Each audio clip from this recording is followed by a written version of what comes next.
Assalamualaikum warahmatullahi wabarakatuh. Baiklah, terkait dengan perkuliahan hari ini, yaitu viktimologi. Sebagaimana saya sendiri dosen pengampunya yang bernama Reza Iswanto, SHMH. Materi untuk hari ini terkait dengan viktimisasi di ilmu viktimologi. Baiklah, untuk mempersingkat waktu, segera kita masuk materi yang pertama, yaitu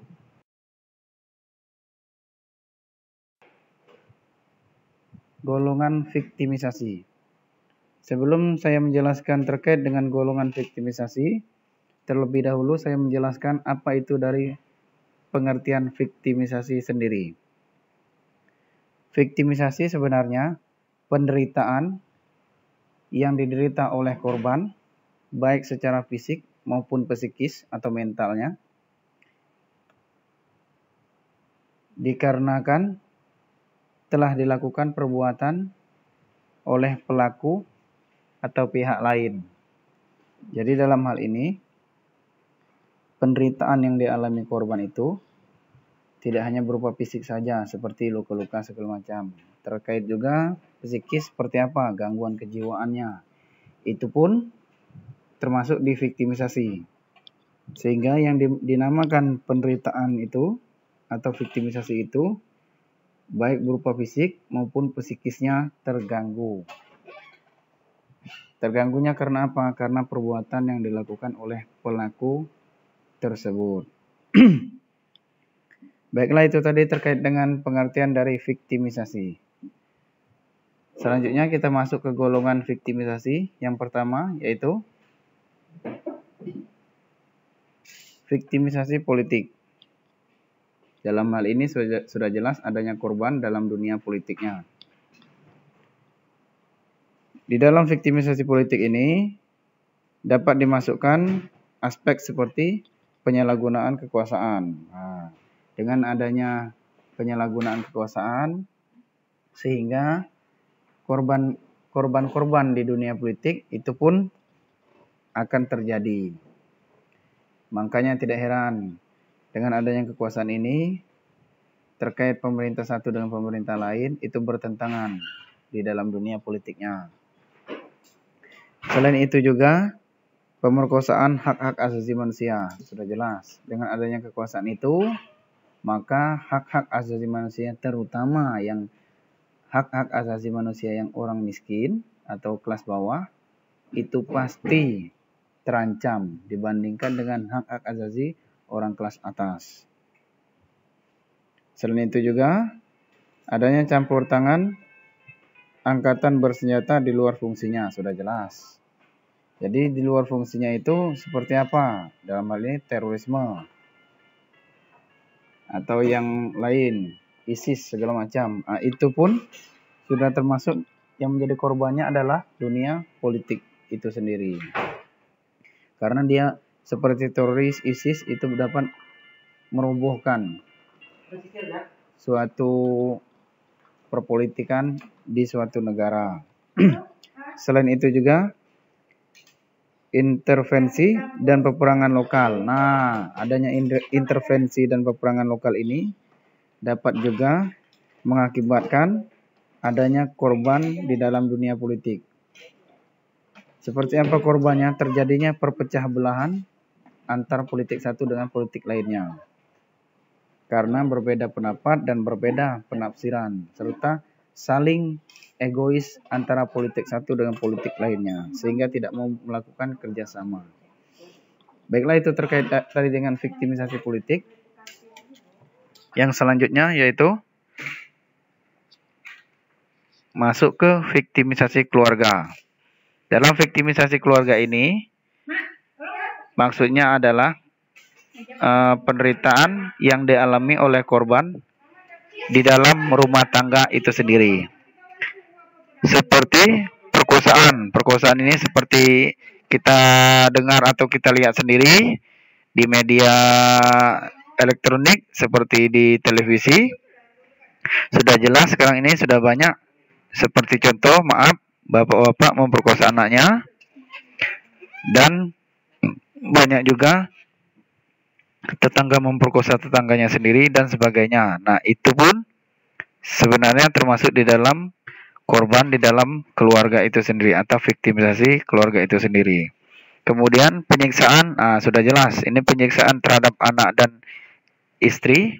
Ini biasanya biasa kita dengar sehari-hari, seperti terjadinya penyiksaan ini di dalam urusan KDRT, kekerasan dalam rumah tangga. Dengan adanya kekerasan dalam rumah tangga atau penyiksaan terhadap anak dan istri, maka yang menjadi korban tersebut adalah anak dan istrinya sendiri. Sehingga oleh pelakunya sudah seharusnya dapat dijatuhkan dengan sanksi pidana. Selain penyiksaan terhadap anak dan istri juga, penelantaran terhadap orang tua sendiri itu termasuk juga di dalam viktimisasi keluarga. Kenapa demikian? Karena orang tuanya itu sama dengan itu keluarga kita. Orang tua kita sudah jelas itu keluarga kita. Jadi, jika orang tua ditelantarkan seperti dimasukkan ke panti jompo, maka orang tua tersebut telah menjadi korban dari adanya viktimisasi keluarga, dari adanya korban di dalam urusan keluarga. Karena kenapa disebut demikian? Karena orang tua itu dimasukkan ke panti jompo sudah jelas. Batinnya atau psikisnya sudah terganggu. Sehingga orang tua tersebut dimasukkan ke dalam viktimisasi keluarga. Baiklah, itu tadi terkait dengan penjelasan dari viktimisasi keluarga. Selanjutnya, viktimisasi media. Dalam viktimisasi media ini dapat dimasukkan seperti penyalahgunaan obat bius.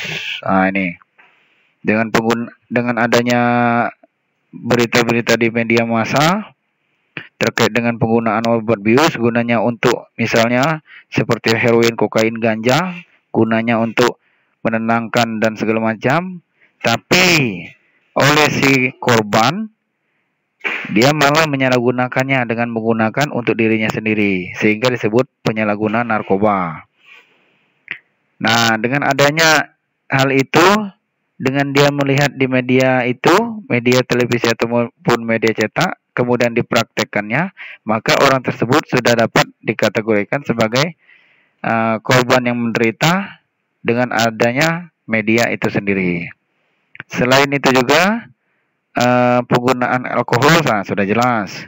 Kemudian terjadinya malpraktik di bidang kedokteran, ini sudah jelas juga. Jadi dengan adanya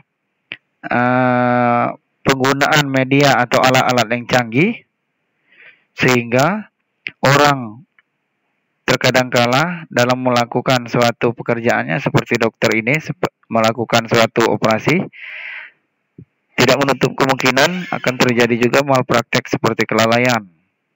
Seperti contoh misalnya gunting tertinggal di dalam perut si pasien. Nah, hal itu juga sudah termasuk di dalam korban dalam dunia media. Dengan adanya hal seperti itu, dengan penggunaan media seperti media-media canggih tadi, teknologi canggih tadi, itu pun sudah termasuk si korban sudah termasuk di dalam viktimisasi atau penderitaan terkait dengan media. Baiklah, itu tadi terkait dengan viktimisasi media. Selanjutnya, viktimisasi yuridis. Viktimisasi yuridis. Yuridis ini maksudnya adalah hukum.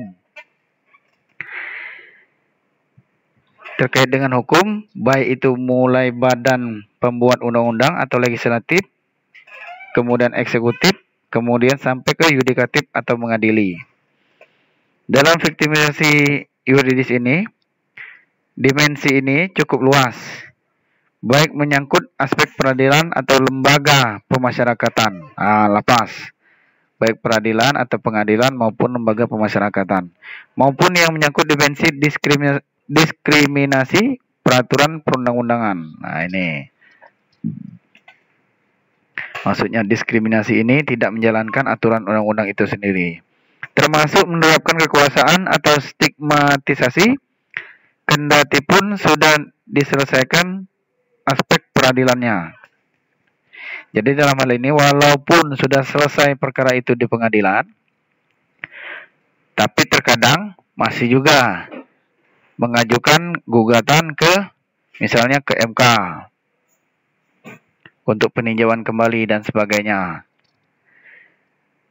Nah, korban-korban yang merasa dirugikan baik di dalam sistem peradilan pidana seperti pengadilan, kemudian korban yang masuk di lapas itu sudah termasuk di korban mengalami penderitaan di dunia hukum. Nah, makanya disebut viktimisasi yuridis atau penderitaan hukum. Penderitaan hukum. Kenapa disebut demikian? Karena orang-orang yang dijatuhkan seperti sanksi pidana, baik itu melalui di pengadilan maupun dijatuhkan atau dimasukkan ke lembaga pemasyarakatan, mereka sudah termasuk di dalam, walaupun tadinya mereka menjadi korban atau tersangka dan terdakwa, ketika divonis dengan sanksi pidana mereka menjadi korban. Kenapa disebut menjadi korban? Karena apa? Psikis mereka yang terganggu. Walaupun fisik mereka tidak terluka segala macam, dengan adanya vonis hakim, kemudian dimasukkan ke lapas, itu sebenarnya sudah mengganggu mental dan fisik si terdakwa atau pelaku itu sendiri. Sehingga terdakwa atau pelaku itu termasuk di dalam viktimisasi yuridis atau korban yang menderita akibat hukum itu sendiri. Baiklah, itu tadi terkait dengan viktimisasi yuridis. Selanjutnya,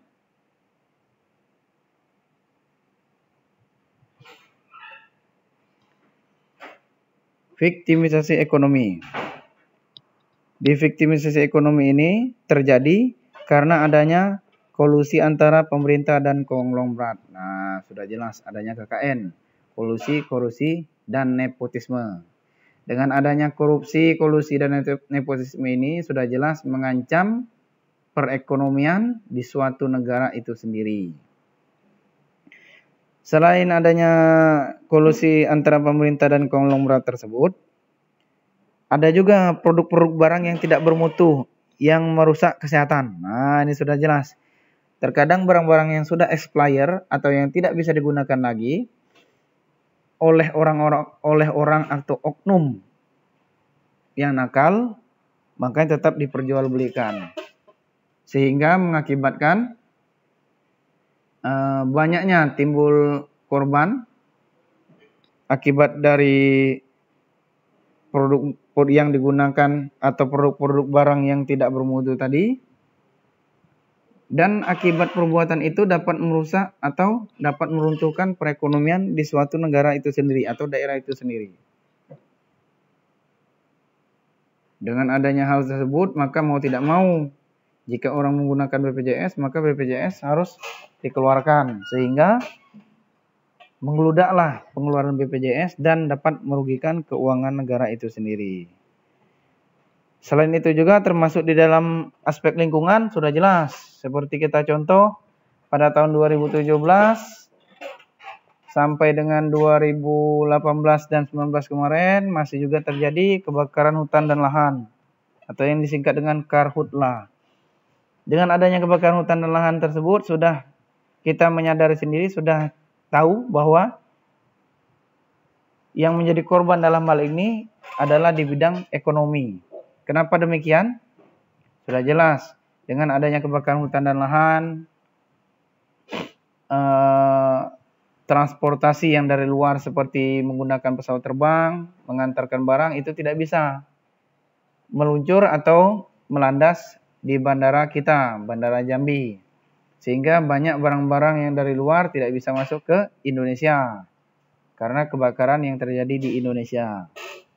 Nah, akibat barang-barang yang tidak masuk itu, maka dapat merugikan perekonomian negara itu sendiri atau daerah itu sendiri. Baiklah, itu tadi terkait dengan materi yang saya sampaikan. Dan saya akhiri, wabillahi taufik wal hidayah. Wassalamualaikum warahmatullahi wabarakatuh.